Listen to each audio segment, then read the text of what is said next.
if you've done anything with video or motion graphics, you know that uh, basically video or motion is kind of an illusion made up of a series of still images over a period of time, and your eye kind of fills in that gap. It's called persistence of motion, is the term for it. But we're going to start, seeing measurements like 12 frames a second, 24 frames a second, 29 frames a second. Basically, that number refers to the number of frames that it takes to make 1 second of video. Standard broadcast tends to be about 29.9, 30 frames a second, maybe 24. If we're doing animation, like stop motion animation or stop motion animation or that kind of, or frame to frame, we might go as low as 12 frames a second. 12 frames, the fewer frames a second, the less smooth and fluid the motion is. But that's an effect that you kind of decide on when you're starting. So pretty much everything we do here is going to be 24 frames and up, I think, because we're doing video. We're not really getting into regular animation yet. Like I said, 29.9 is standard broadcast. If you want to do HD or even slow-mo, that goes up to 60. So, which we don't have a whole lot of use for 60. I mean, on a day-to-day basis right now, it's definitely in use. It's definitely something you'll come across. But I mean, the only time I ever have to work in 60 frames is if I'm doing CGI or 3D animation of some kind, to work within a holographic display or something like that. So it's about the only time I ever use that. So, but standard broadcast is about 29 frames a second. Standard broadcast size, for the most part, HD format is 1920 by 1080. And we'll look at a variety of different sizes while we're working with Premiere and After Effects both. Different media outlets have different needs for different sizes. Broadcast is always 29.9, or is always 1920 by 1080, pretty much, standard HD. 4K is actually double that, so take those numbers and multiply them by 2. But then we'll do some stuff for social media and whatnot. So we'll have Facebook story formats at 1080 by 1920, a vertical format, but video for Instagram, that kind of thing, can be 1080 square. So different dimensions to kind of look at, all of which we'll come across. And we'll kind of get familiar with those as we work here, I think, is kind of the best way to do it. So I've got Premiere launched here, and it's a little different from other Adobe apps from the standpoint of, I'm going to go ahead and set, it's got a home screen where you can, gain access to tutorials and that kind of thing. You can open a current project if you need to. I don't want to, or you can create a new project. So I'm just going to click that Create New Project button, and this is what the project setup window looks like. There's actually a variety of ways to work with this. Is this going to be a pain in the butt all day long? Hold, disconnect.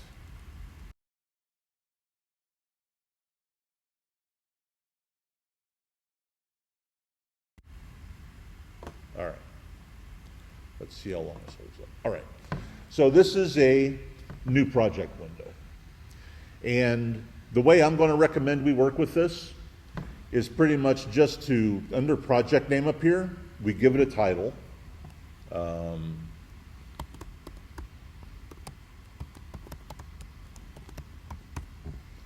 I'll call it Digital Media Demo. And then right next to it is a location. So if you click on that drop down, there's most recent locations, but then you can also choose a location, which I'll do. and I'm going to save it.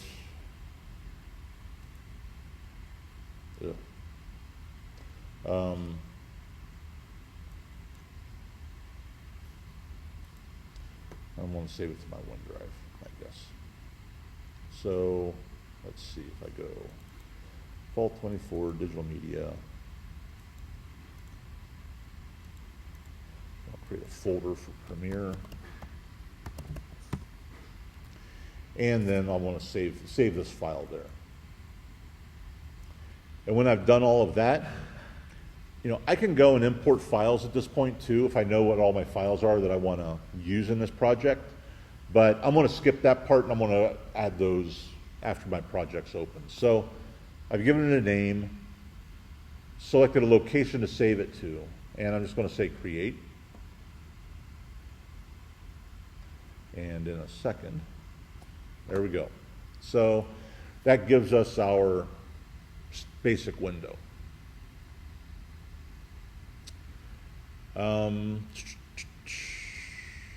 So we'll start here, I guess. Just like other Adobe apps, you've got different workspaces you can use with Premiere. And you can either find them up here under the window menu, workspaces, and there's a bunch of them. Or you can also come over here to this first icon on the top right-hand side. You click on that, all of those workspaces are there as well. So I'm using right now the starter. I'll take a look at Essentials real quick.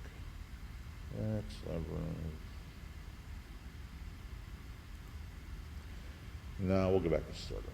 We'll just use it. It's a good basic one. There we are. All right. So we've got our starter, and I'm just going to reset this to the default stage. Just I was using this last night, and I know I added some panels to it. So reset to save layout. All right. So this is a basic window. I kind of like using this as a just to start with because it's got things organized in a relatively decent way. And then there are still other panels that I'm going to want to have, but I can bring those up and I can drop those in and save my own layout. So it's kind of good for a show and tell kind of a deal from that standpoint. So let's start up here at the very top in the bar here along the top. Generally speaking, we're working in the Edit tab, and that's the one that's open by default. We've also got Import, which actually looks like our setup window, and Export, where we go to export any video that we build. So we're just going to stick with Edit for now. We'll stick with Edit, and we'll move to Export. So Edit, like I said before, here's our workspaces. There's a quick export button, and then a progress dashboard, which we'll take a look at some point. So that's the top of the bar. This first block is our project window. So basically, any assets that we want to use in our project here, we're going to load into this window, and this is where they're going to be. This is just going to be the collection of all of our stuff, basically. So we can import, video clips. We can import photos, stills, music, sound effects, all of this kind of stuff. And even other, we can even import other Premiere files, even After Effects files. So, but we'll drop our media in here. Then just to run through these real fast, I'm going to come back and spend a little more time with this. But the window right next to it's our program window. Basically, once we start building something out, this is where it's going to display. So we can look at it here. We can add things to this. They call it a project window. It's kind of a stage. The term that After Effects uses is composition. But this is where our video will show up. Then we've got a panel over here with effects, which are a variety of built-in effects that Premiere has. And if we come down here to the bottom, this is our timeline. So like I said, we're into the motion aspect, so we're going to have to start worrying about time, where things live over a timeline. And this is going to be our timeline right here. And we'll see that in action once we start adding some stuff. But right here next to it is, those big long toolbars we have in Illustrator and Photoshop and everything else. This is our toolbar for Premiere. It's pretty short, although pretty much all of them have tools behind them. So we're just going to work mostly with the stuff that's on top to begin with, but this is our toolbar. So, and then over here along the side is our volume. This sort of gives a readout of the volume of our clip, whatever it is we're working with. And that's the basic starter window. So let's talk about our project window for a little bit. Like I said, we can load up all of our assets in here. And we can do it a couple of different ways. But the first thing I kind of want to talk about is organization. It's really worthwhile to take the time and organize your projects. I mean, depending on the size of a project you end up working with, this will get pretty crowded pretty quick. And Premiere, we can add folders to organize stuff. It actually refers to them as bins. Add as many as we need to, just to organize and keep stuff together. I tend to keep bins together for, I'll keep one for my video clips. I'll keep one for graphics. We can import an Illustrator file in here as a graphic image. I'll keep one for audio. Sometimes depending on the project, I'll break it up. Sound, music, voiceovers, sound effects, just to sort of keep things divided up. So organization is kind of up to you, what works best for you. Or lack of organization, I guess, is also your prerogative. I feel like lack of organization is a really bad idea in the long run. Better to get used to organizing stuff now if you're not an organized person, like I didn't used to be, than to realize when we get into After Effects that it really makes a difference when you're working in After Effects. So we may as well get organized here. Usually what I'll do, and we'll jump over here to my Finder. I will keep, and this has got a lot of other stuff in it, but I will usually keep a folder, collect all my assets together at one time for a project, so that when I'm done, like this audio folder, this photos folder, and this video folder those are the same assets that I uploaded to Brightspace earlier. And what's kind of nice is, if I've got these all organized, I can grab these and drag them right onto my project window. And aside from the Photoshop file that I need to specify something for, it'll bring them in that same order.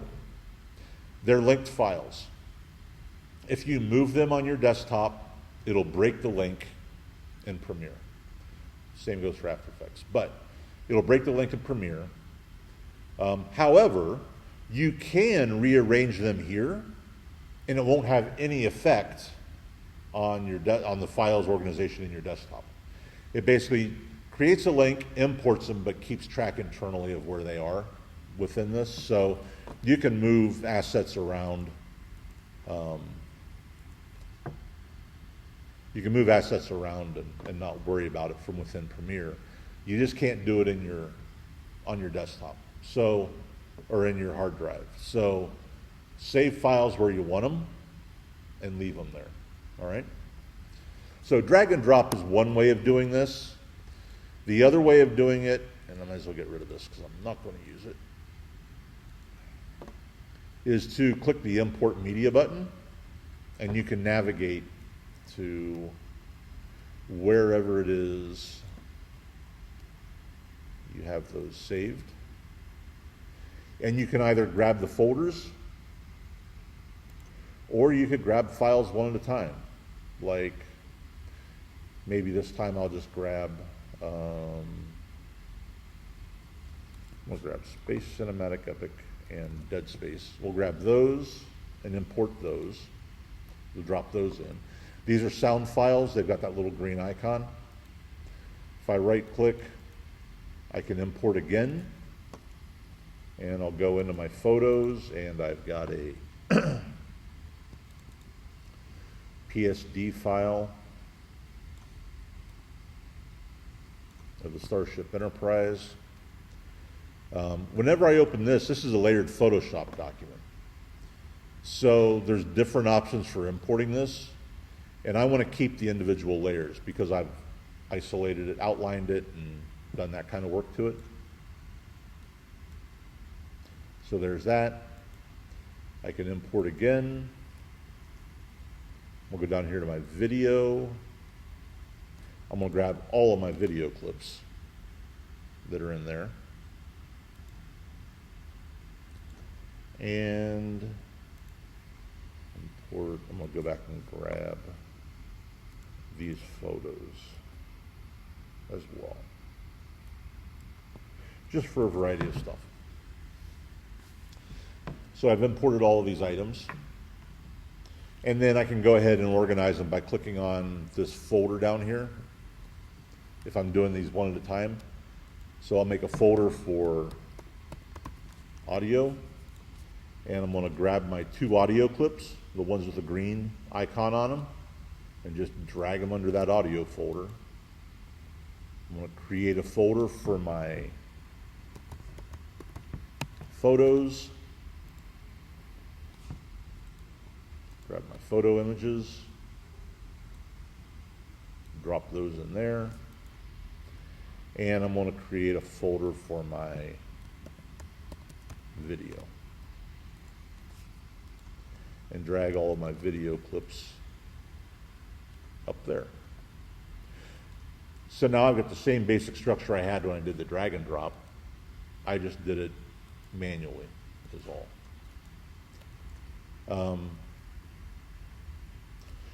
So I usually look at my project window in a list view, but we can look at it in a folder view. So if I open my video clips, for instance, it'll show me what each of those clips looks like, which is kind of nice.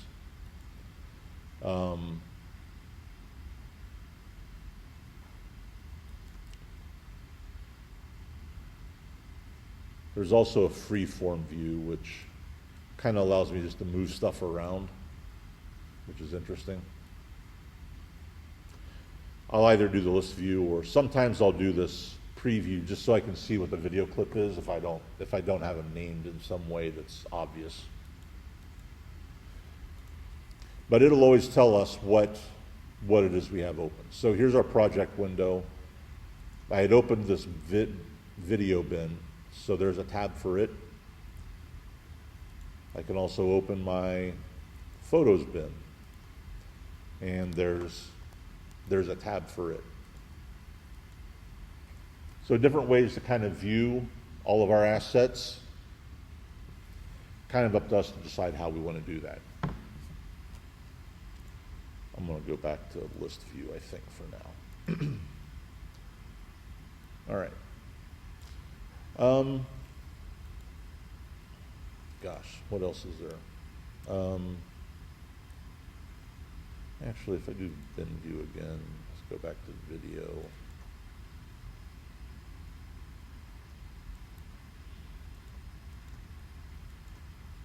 Yeah, we'll do that. All right. So in list view, one of the reasons I kind of like list view is that, especially when, like, I grab a lot of video, like for this, I grabbed a lot of video footage from Pexels. They've got a lot of free video, stock video stuff. But all of that video are different frame rates. And, so I've got video here that's 24 frames a second. I've got one that's 29.9. And I've got a piece of video that's 30 frames a second.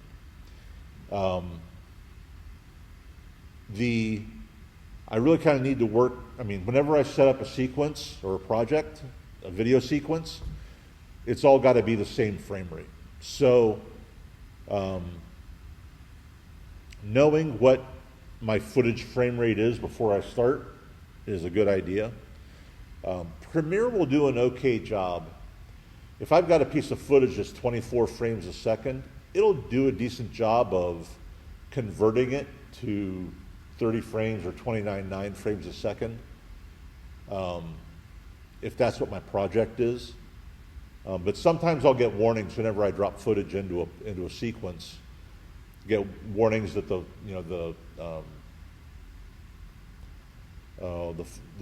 footage doesn't match the properties of the selected sequence or something like that.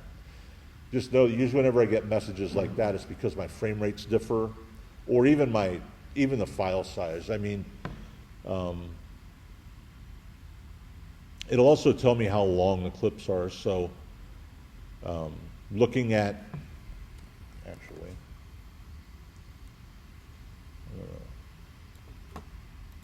zoom in on this real quick.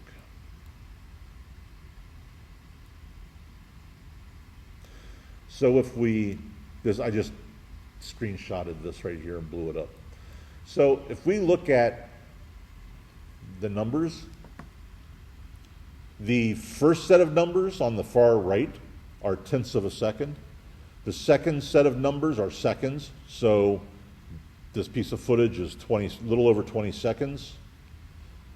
Then we've got minutes, and then hours is the far left.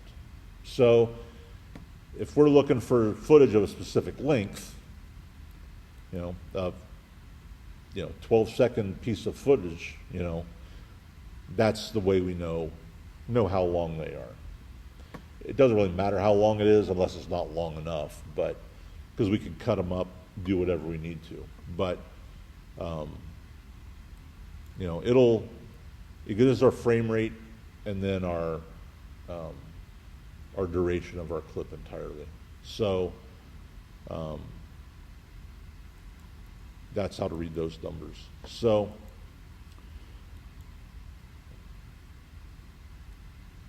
is there a new item? Oh, little slider too to increase the size of our thumbnails if we want. So, all right. So those are all of our assets. We can, like I said, we can place video, Illustrator files, you can place Photoshop documents or photos. Video is all RGB, so pretty much anything we download is going to be in the right color space. We usually don't have to worry about most of that kind of stuff. So that's our project window. But that's great. We've got all this stuff in here. But we want to make something. We want to strip some of this footage together, do something kind of fun with it. So in Premiere, we work with sequences. And we can have multiple sequences in a document. And they'll show up down here on our timeline in different tabs as we work.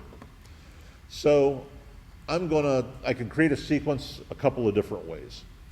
One is if I go up here to sequence, let's not go up here to sequence. If we right click, I can say new item, and sequence is the first one on top. I can also come down here to this little icon here at the bottom right. If I click on that, it's that same list that I just had in my contextual menu. Sequence is at the top. So if I select a sequence, it'll bring up this window. And I need to kind of pick what it is I'm going to work on. And Premiere has a lot of presets. They take a lot of the guesswork out. So If I look at, I'm going to work for broadcast, I think. I'm going to skip over the HD part, skip over social for now. Let's just go straight to broadcast and do,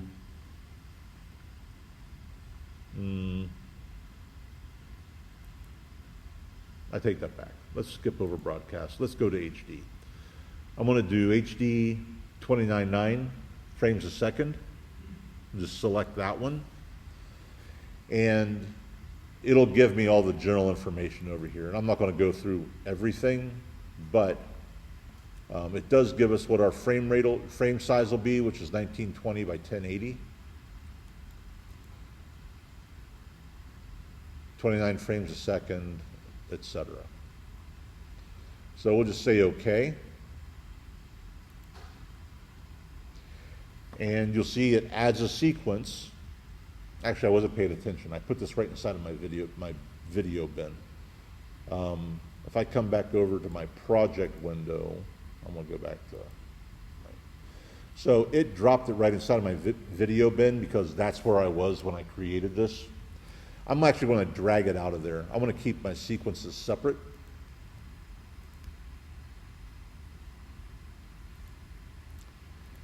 And so here's my my program window. Here's my timeline, and you'll see that at the top we've got basically our time markers. So we're like 32 seconds here, a minute 4, a minute 16. Premiere creates a nice big long video timeline, which is kind of nice because if we're working on something shorter in the 30-second range, it gives us the opportunity within a sequence to actually do variations. If we're not sure exactly what we want to put together, we want to try different different order on our clips and that kind of thing, we can do that. But this is our timeline here. We've got this gray bar that runs through the middle. Everything to the top side of that gray bar is our video footage. Everything to the bottom side of that gray bar is our audio. So sometimes clips have audio, and whenever we drop them in here, it'll split between the two sides. Some audio is just audio, and it'll show up down here, whether it's a sound effect or whatever it might be. But this is where everything shows up. This is where we put it all together at.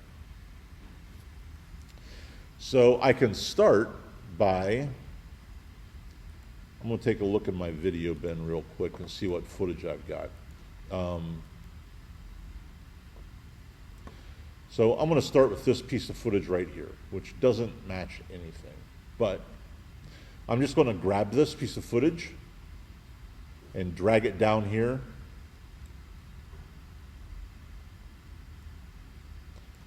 And what this will tell me is, I picked the one I picked on purpose because it doesn't match the frame rate.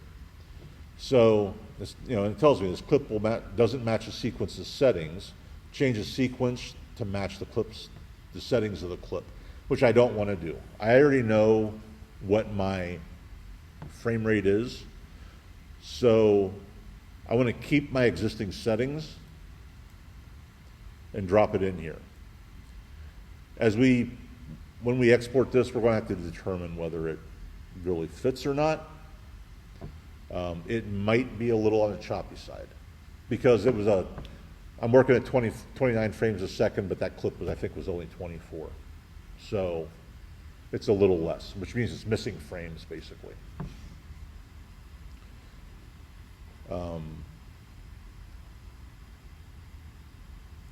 I think this piece of footage, if I drag it down in here,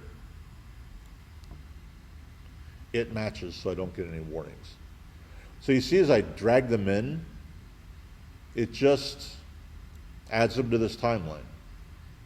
Oops, I didn't want that one again. I wanted this one and then this one. And these are all varying lengths. And I put them in and they've got gaps between them. So we can resize the preview on all of these.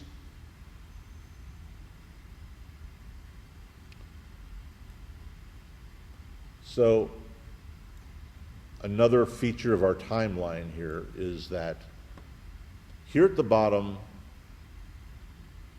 we have, this basically is, these are zoom bars. They change our magnification for the timeline.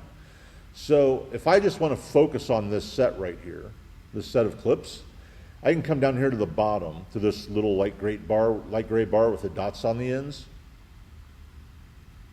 Click and drag that bar over to zoom in just on that set of clips. And here on the right-hand side, you'll see we've got the same kinds of bars. So I can zoom in a little bit to make those clips bigger so I can see them. Or I can make them smaller, whatever I want to do. And I can do the same thing with my audio line. So if I do that. So this is a good example. This is what I was talking about. Some video will have soundtracks of their, or audio tracks of their own, and some don't. So obviously, this piece of video here has no audio track, but these three right here do. So our video's on top and our audio's on the downside. I'm not quite sure why these have audio tracks because there's no real sound in these, but they were saved that way and that's what they were when we brought them in. So we're just not really going to worry about it. But, you know, that's what that looks like when there's an audio track attached to a piece of footage.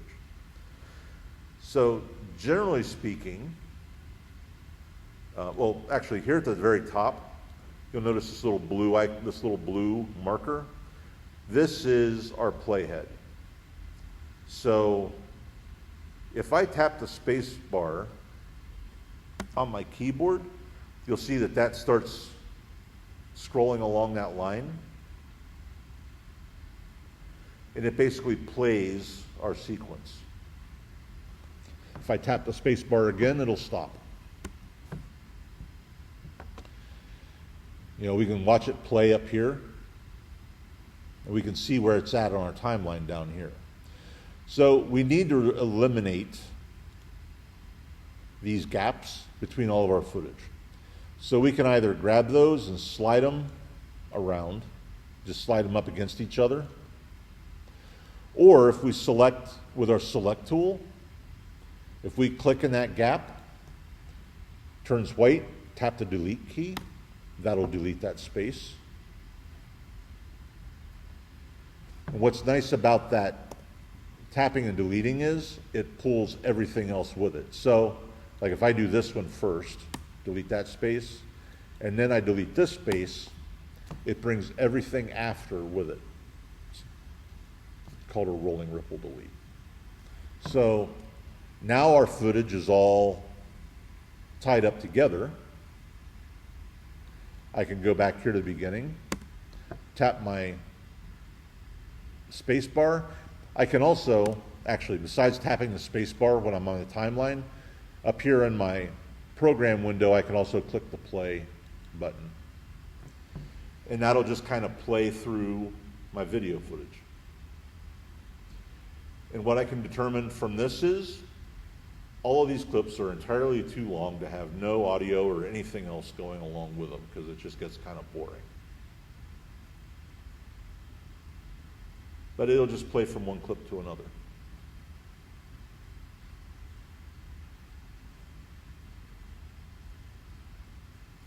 And we're not dealing really with audio yet or anything else. So that's how we drop footage into our, we can drop footage straight into our timeline.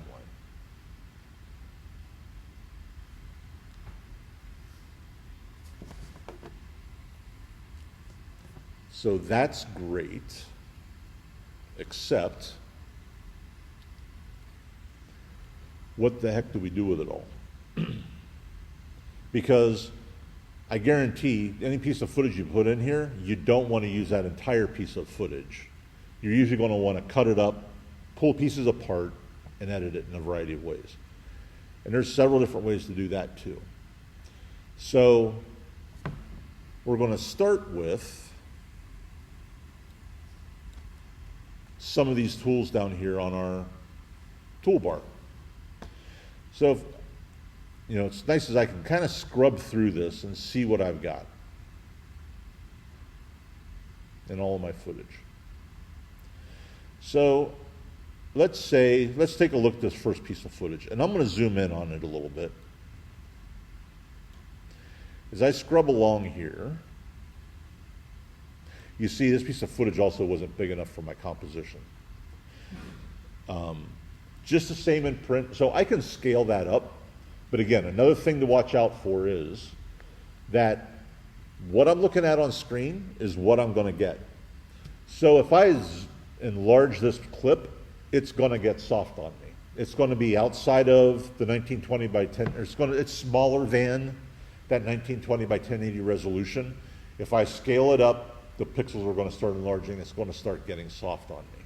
So my advice as a rule of thumb is, you end up with a piece of footage that's not big enough, you find another piece of footage. Always work with footage that's as big as the composition that you need to create. I think is pretty much the number one rule you should kind of live by on that.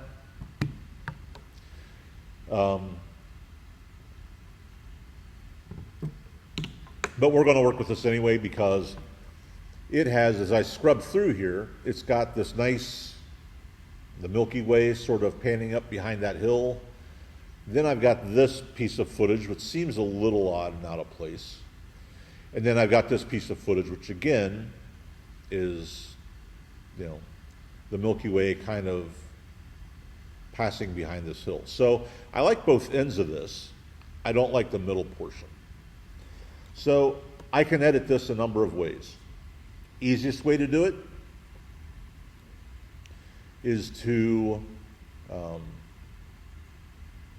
sort of scrub across with my playhead until I get to that footage. So just before it, pop back here too. And I'm going to come over here to my toolbar. And this fourth icon down is a razor tool.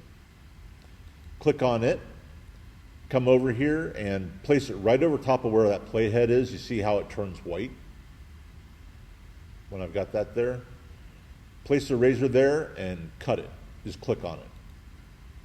You see that cuts that. So basically I took that clip and I've cut it into two different pieces. And if I scroll along then through all of this until I get to this part, I like this darker portion right here. So I'm just going to come across to about here. I've got that razor tool still. I'm going to cut right there as well. So now I've cut this piece of footage into 3 parts. And now if I go back up here and grab my selection tool, at the very top of that list of tools, I'm going to select that middle piece of footage. That's the one I don't want. I'm going to delete it. And then I'm just going to click in there again, let it turn white, and delete again. And congratulations, we edited our first piece of footage. So now this just sort of runs across like that before this sort of whacked out version of the Milky Way goes. It's really colorful. And then we got this piece of footage, which I like, but so up here in my project window, where is it? So right below that, mine says fit because right now it's set for the composition to sort of fit the window. I'm going to change this to like 50%.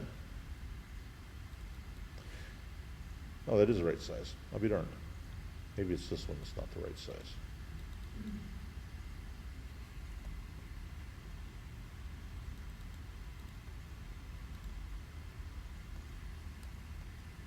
It is that one. All right. So if I All right, so there's the first, that was a good accident. So, that footage is the way I want it. But when I come over to this footage is a little large. And if I double click on footage down here, it's actually going to open it in a new tab for just that sequence. So here's that program window I've been working with.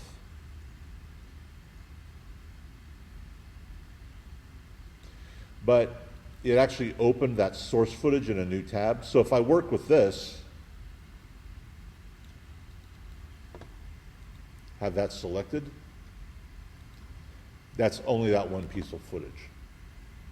So if you get something weird that's like not what you expect, take a look at that, because within the program window we can not only have our sequence here, but we can also have, I could double click on this piece of footage and that'll take up that sequence window.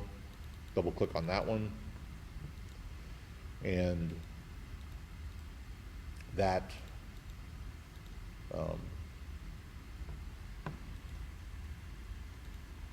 that's one thing that can kind of mess you up initially.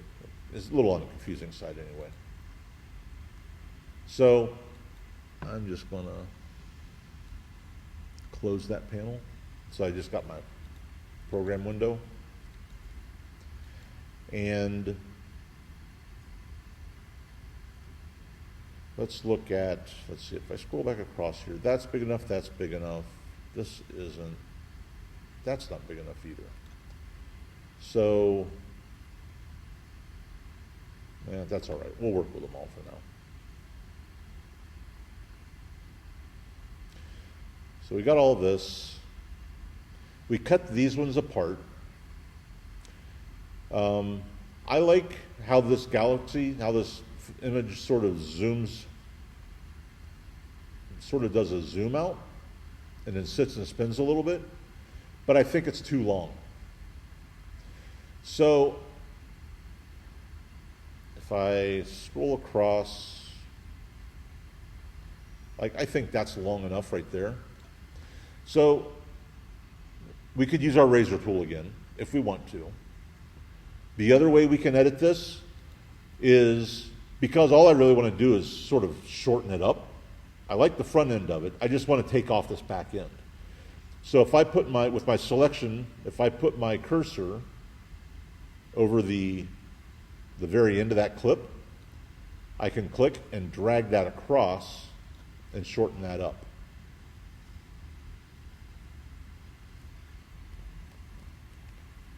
Or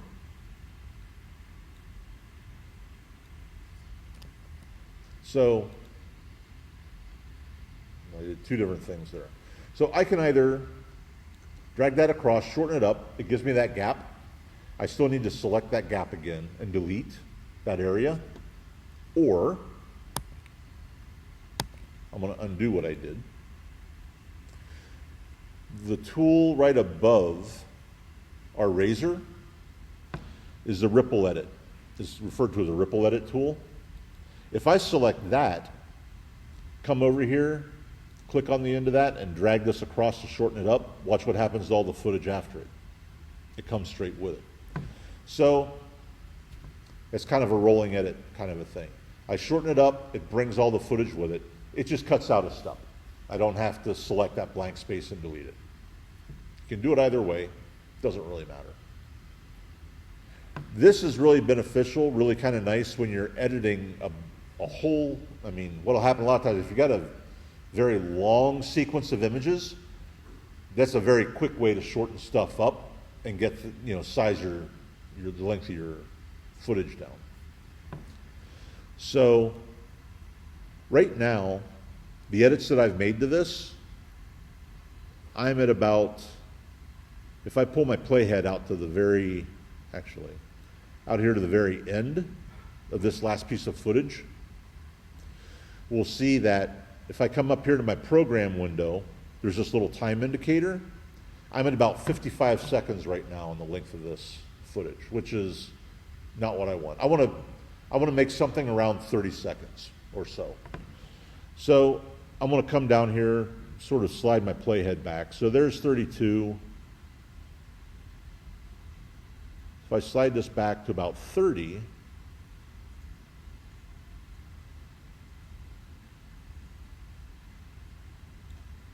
right about there, that gives me an idea for how much I need to cut out of this. So you make decisions as to what you want to cut, what you want to keep, what you don't want to keep. I'm going to keep it simple for right at the moment. I'm just going to cut this down a little bit more. That comes over. We're going to take this and cut it a little, trim the end of it, and then I am just going to go here to the very end and drag all of this across to my 30-second mark. So now I've got a 30-second batch of footage.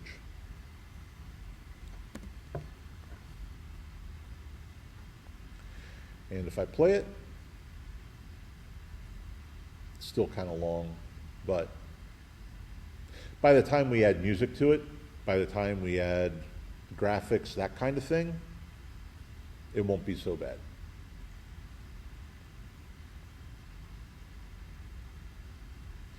So we've got 30 seconds of footage here. And it'll just play out to the very end and it'll stop. So usually you're in kind of a constant state of editing and, changing the lengths of clips, that kind of stuff. I know I've got 30 seconds to work with. The footage that I have,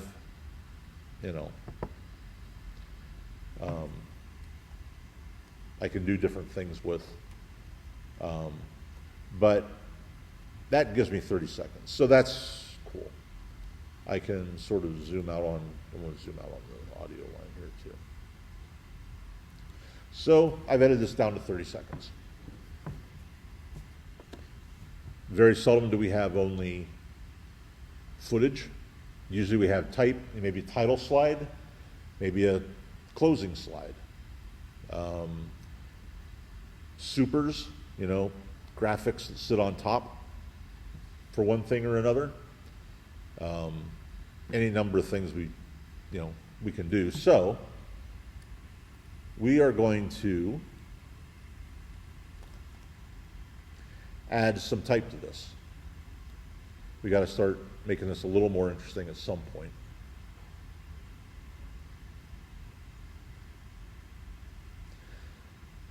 So we've edited all this together. Let's add some type. And we've got a type tool here on our toolbar. Grab that. And I'm just going to come up here onto my project window, program window, click, and we'll just say space.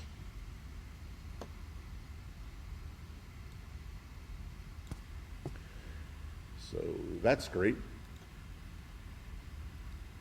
but it's Times New Roman. It's kind of boring, and I don't want to keep that. So the workspace that I have is very limited. It's, we kind of ran through that part. So what I actually need there's a couple of different windows. One's Essential Sound and the other is Essential Graphics. Essential Graphics is the one that I want to work with type.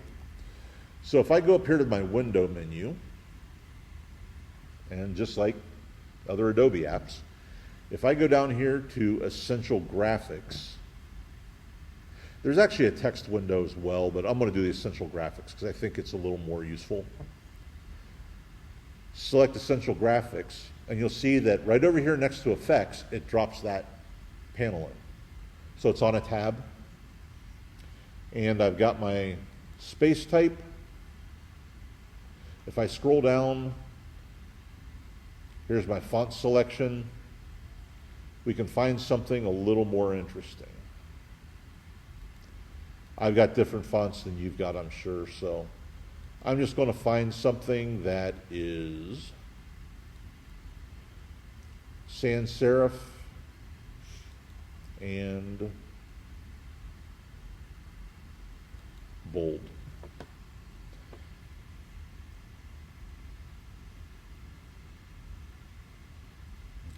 Overall, the text window is fairly self-explanatory. It's like other text windows you work with. The font size slider has a slider though. So you can slide that across until it's as big as you want it. Grab that, sort of center it up, something like that.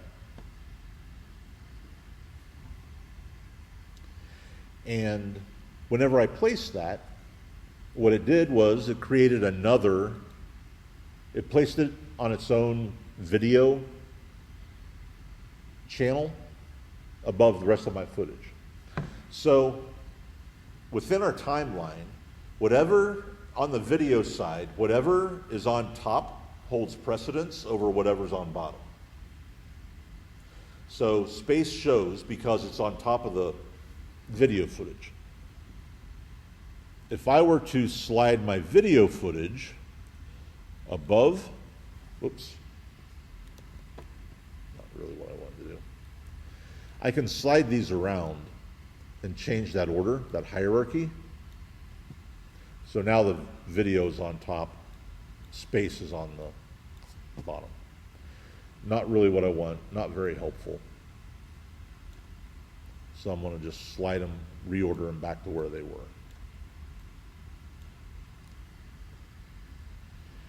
And if I scrub across there, we'll see space just kind of sits there until I get to the end of it, and it drops off.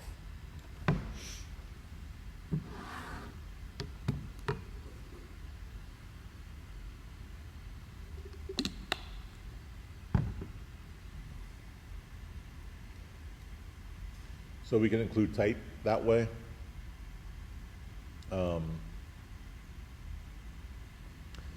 Any number of other things. If we want to put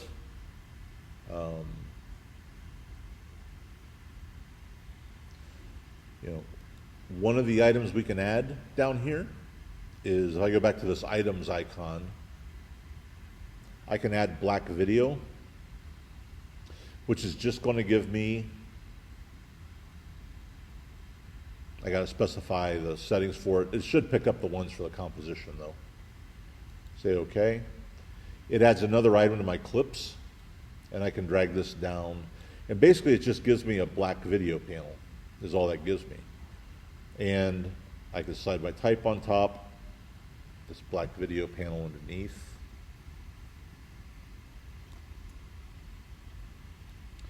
So this is black until I get to the end, and then my footage picks up. We've got other control over all of these, which we'll look at.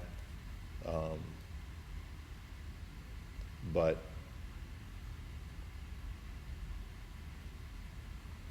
for right now, it probably is sufficient to say that we could grab, we've got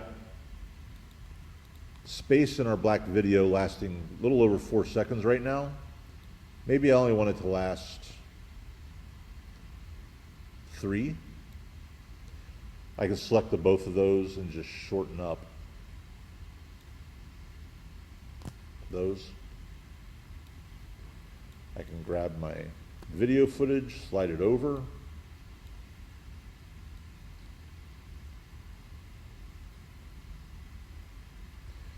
Now I'm not 30 seconds long anymore. I'm now a little over 33, a little over 32 actually. So I still need to make some other edits to my footage, so I can shorten it up.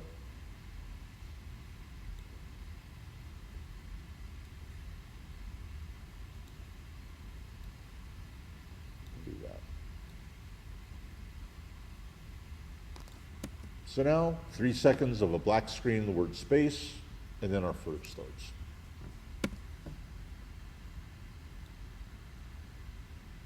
What time is it? All right. So, straight cuts, generally speaking, are kind of blah.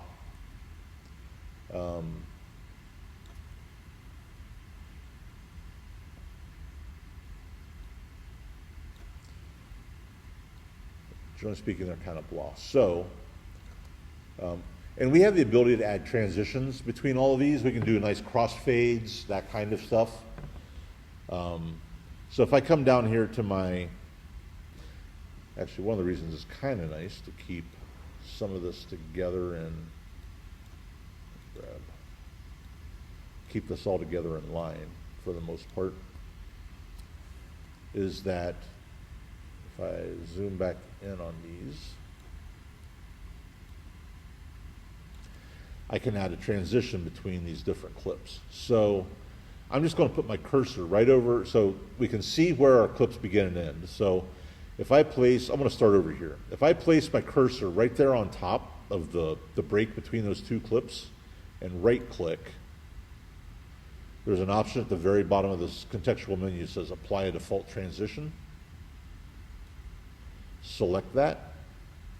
And if we were right on top, that transition is going to evenly cross both pieces of footage. If you put it in and it doesn't cross like that, if the transition's all on one piece of footage or the other, that's easy to fix. If I select that piece of footage, oh, I need another window up. So I added this Essential Graphics window. There's another window that I need. Now that I'm getting into wanting to modify properties of something, if I go back to Window, down to Effect Controls, if I select that, it dropped it over here in this panel as well. I kind of prefer this to be, you can leave it here and that's fine. I kind of prefer this to be over on this side actually. It's just kind of what I prefer. It's no rhyme or reason to it. I want to close these other panels because they're just kind of in my way. But I've got this object selected, and under Effect Controls now, I can see sort of the way that's cutting those two clips. And if I go down here to Alignment, right now it says Center at Cut, which is what I want. But if you put it in and it wasn't centered on the cut, if it's on one or the other, you just click on that drop down and you select the crossfade method you want. So in this case, I want it to be centered on the cut. We'll leave that selected. So if I play, that does a nice crossfade from one to the other.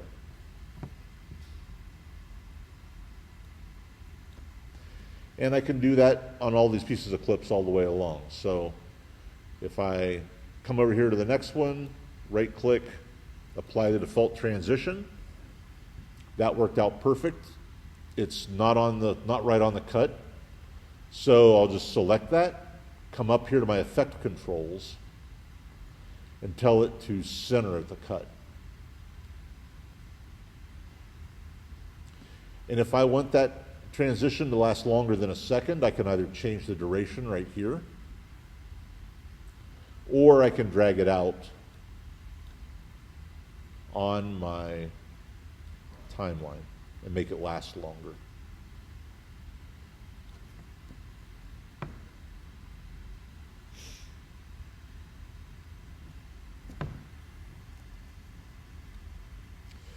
So now when I play across, that does a nice little crossfade, and I can continue that process along all of my footage.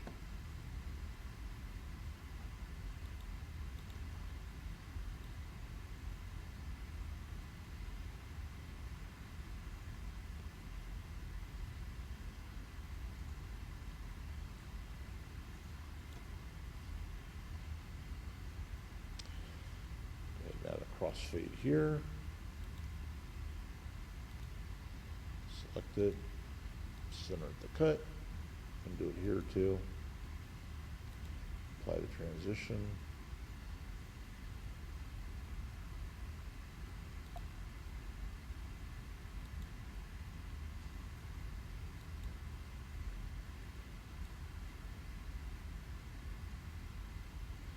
So I set up, aside from my intro, black screen, I set up crossfade transitions for all of my different clips.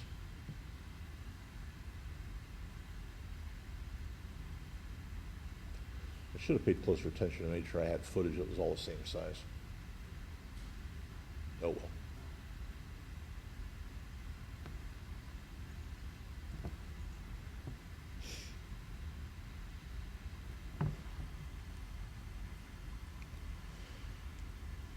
So that's all good. I'm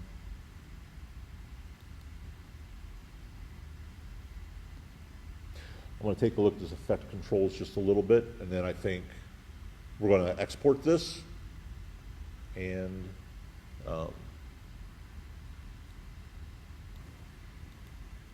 on. So this effect controls window changes based upon what I've got selected. So I'll select this footage, and you'll see that it gives me, I've got parameters for the video, which is basically the video's position, its scale, rotation, anchor point, and there's an anti-flicker thing here. For opacity, I can change the opacity of the clip. And then there's time remapping, for which we'll talk about later. But basically, we're able to animate pretty much anything we want. And I'm not going to get, I don't think I'm going to get into animating properties today. I think we'll save that for Thursday after our critique. But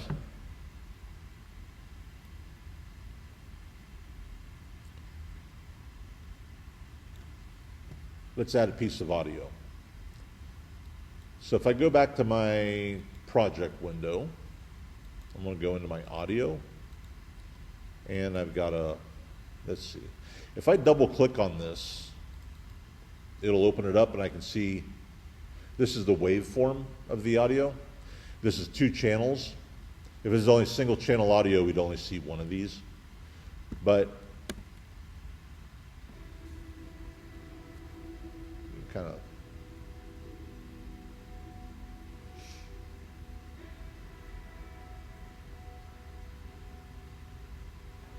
okay.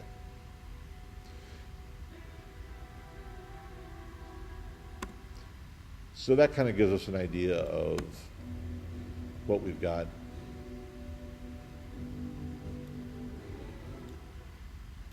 All right. So I'm going to take, and I think this is just, if I double click on this one, I'm not sure.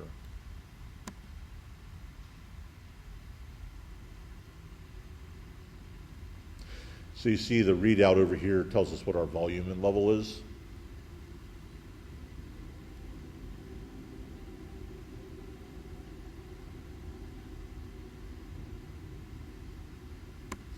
Okay, I think I like the first one better. So I'm going to grab this, and I'm going to drag it down here to my audio line. This audio that's actually attached to the video I don't want. So I'm just going to come over here, and this little microphone, if I click on it, not the microphone, wait a minute, the little M, sorry, will mute that line. So if there's actually any audio in there, it's not going to play. So we've got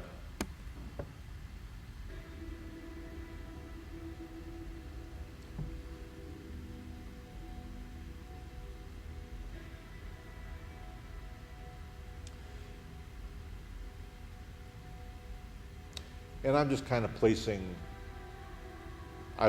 the audio in here. I'm not really paying any attention to where it breaks or anything else.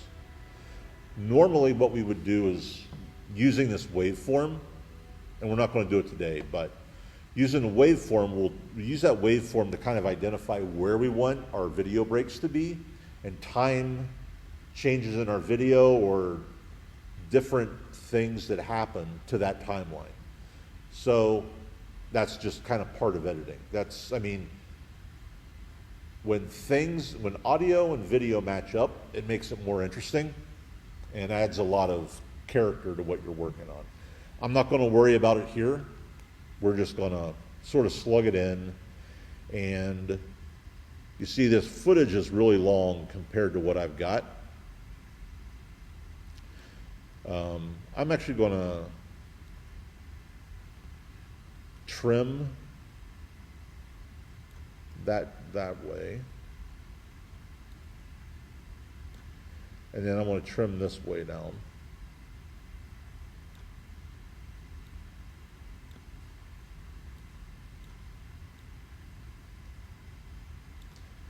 And slide it over.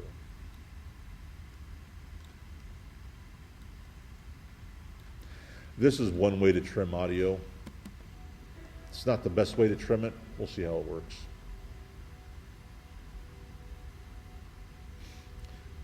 I should have made this shorter.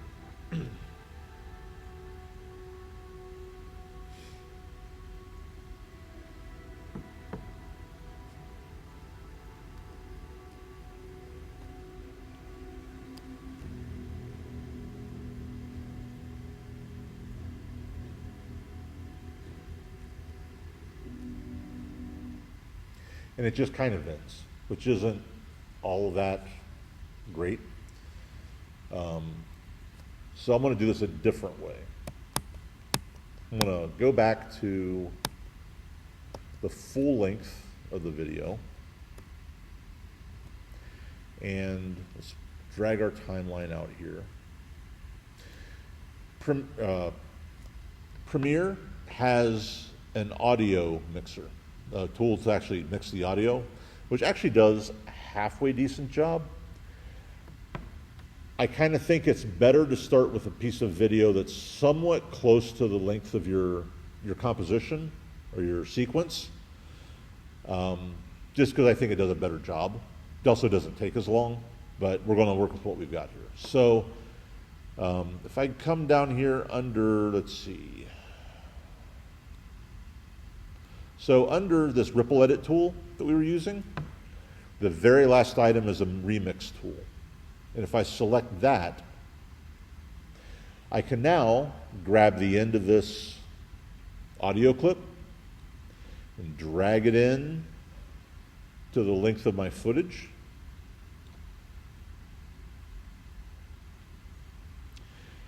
And wait. So you see there's a little, actually if I zoom in on it, oh, that actually wasn't too bad. It'll usually, the one annoying thing about it is that it'll usually make it longer than your clip, so you got to kind of fudge with it a little bit. But like here I've got, I could probably stand to lose this bit at the beginning, so I could probably,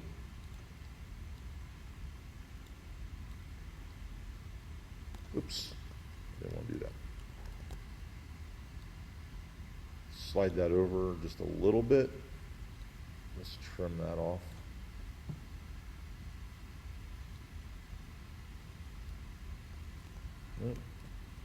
Wrong way.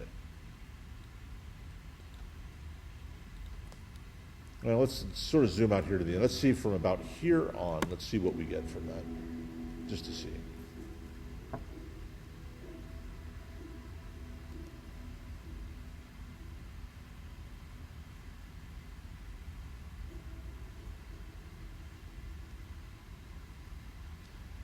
It shortened up that audio halfway decently. I could just go ahead and shorten this down some more.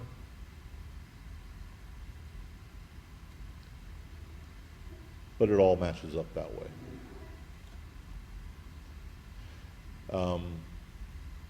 I can, if my audio is too loud, if I zoom in on it using this little zoom tool, this white bar right here, if I click on that and slide it up or down, that'll change the volume level of the clip. So if I'm playing it across, let's play it. Let's slide it up. It's louder.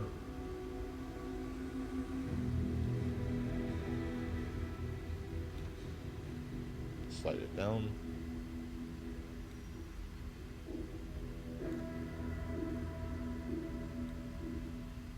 So we can adjust our volume level that way. There's another way to adjust it, to actually time it, but we're just kind of working with a visual editor here for today. So we'll do the rest, we'll look at that when we look at modifying parameters and properties next time.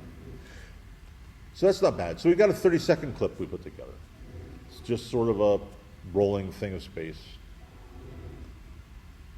I will pick better footage to work with for next class. But, so we've got this. We get it all edited up. We want to export it, right?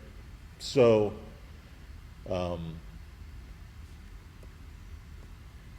if I go, I'm just going to zoom out, or sort of zoom back here.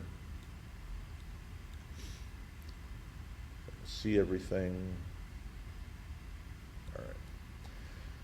And then,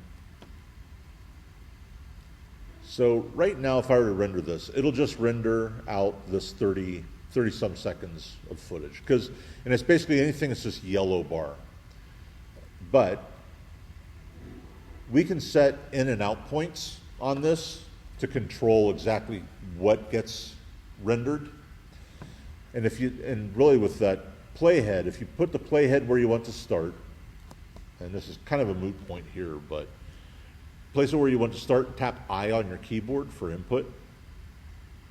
For in, actually it's tap I for in, slide it across, and I'm just going to slide across to 30 seconds even.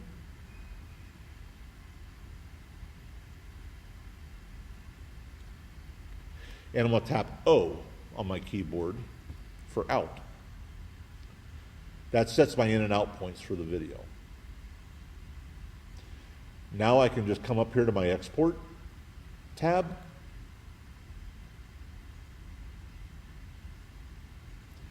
And give it a name. So there's a bunch of different options for exporting. We'll go through these another time, but it's got settings specifically for YouTube and whatnot. What's kind of nice is that Premiere will actually, you put in your YouTube credentials and it'll actually export the file and put it up to YouTube for you. So then you can go to YouTube, put your settings in and for the video and whatnot. So that's kind of nice. But I'm just going to I'm going to use the defaults. H.264 is a standard output format. It's compressed. Sequence 01, we'll just call this space.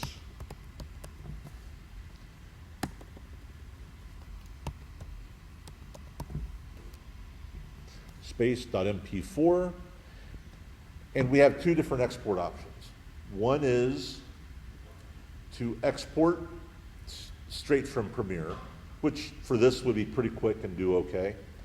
We can also export from Adobe Media Encoder. So all the Adobe apps all have this dynamic link kind of thing. It's what allows us to link After Effects to Premiere. But more importantly, we can link Premiere to Media Encoder, which will actually do the render for us.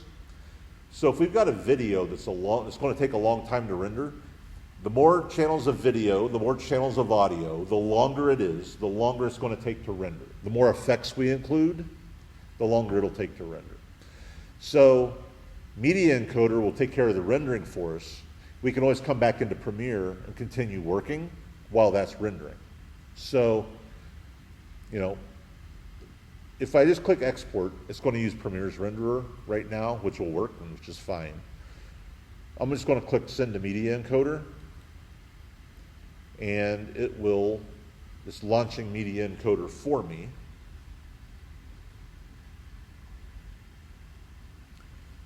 And gotta wait on that. While we're waiting on that, Media Encoder can be a little bit persnickety, sort of fidgety.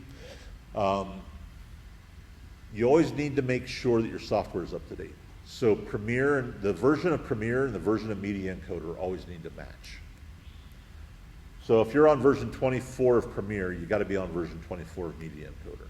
Same goes for After Effects, or all of these apps, the After Effects, Media Encoder, Premiere trio, all need to be on the same settings. But when it works right, it loads it up right here. There's the footage I just set up.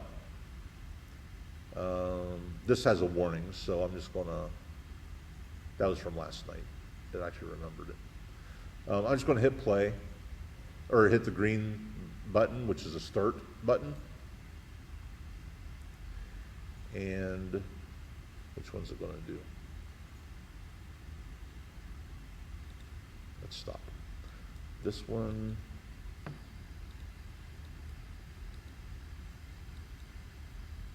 I actually want to.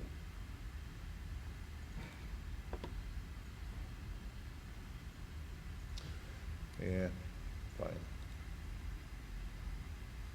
This one I did last night.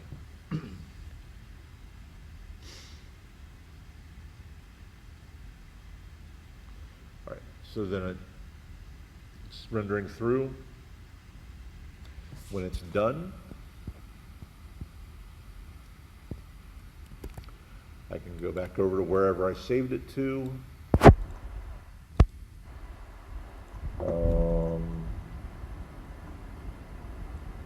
Where the heck did I save it to? Motion, A Premiere Space. If I click on the link, it should take me right to it. Open it with QuickTime. And there's our exported video.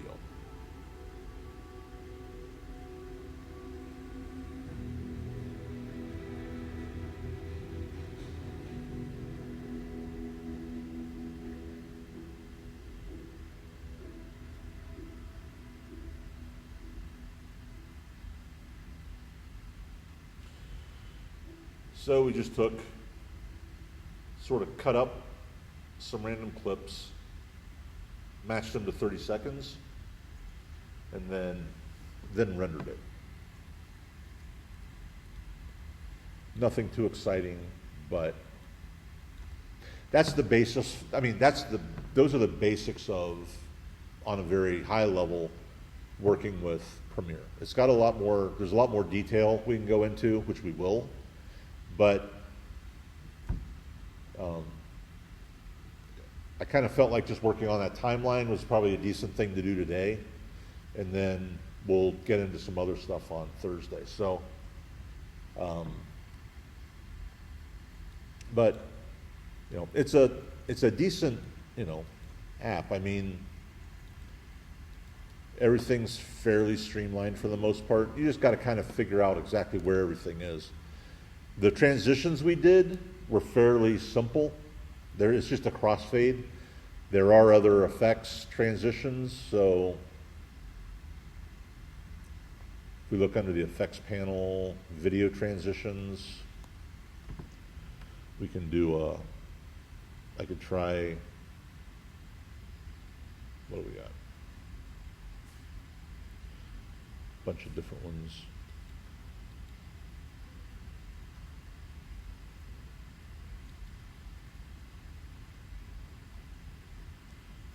Let's do light rays. Let's see what that gives us if we drop it on top of this transition.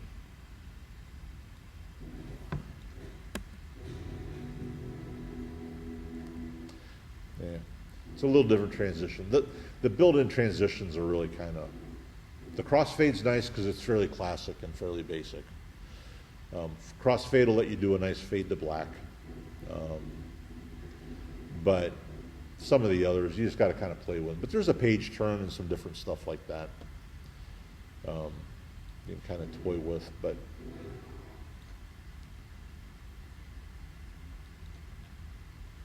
we'll look at effects more another night. So, but that's kind of the basics. I mean, of working, just setting up a file, editing, basic editing on a timeline, dropping some music in. Like I said, there's a lot of different techniques we'll cover, like, you know, timing to our soundtrack. Like I said, we can animate within Premiere in a limited way. So we'll do a little bit of that. Actually, we'll look at the controls to do that on Thursday.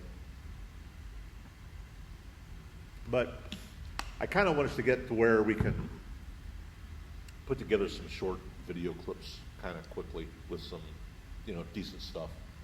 Um, but I think I'll stop there.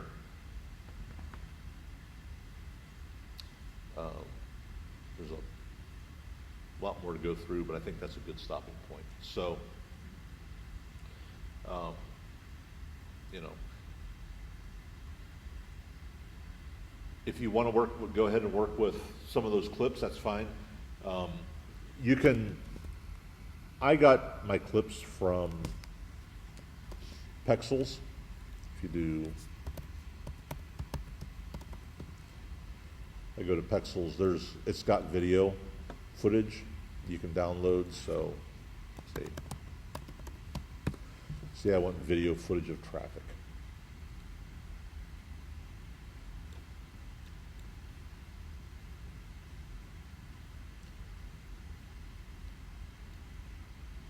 So you might either try, downloading some footage that you like, work with dropping on the timeline, trimming it up, shifting it around.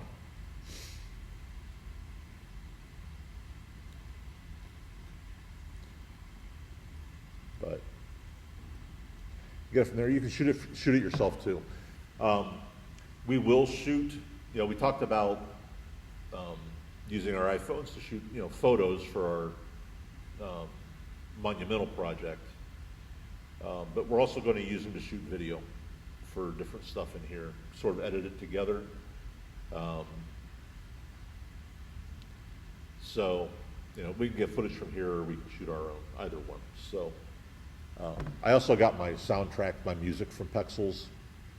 Oh no, I got that from Pixabay. I take that back. Pixabay has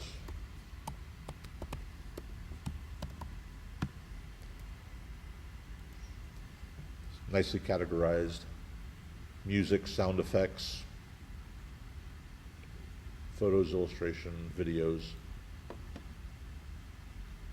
So we'll get some stuff from there.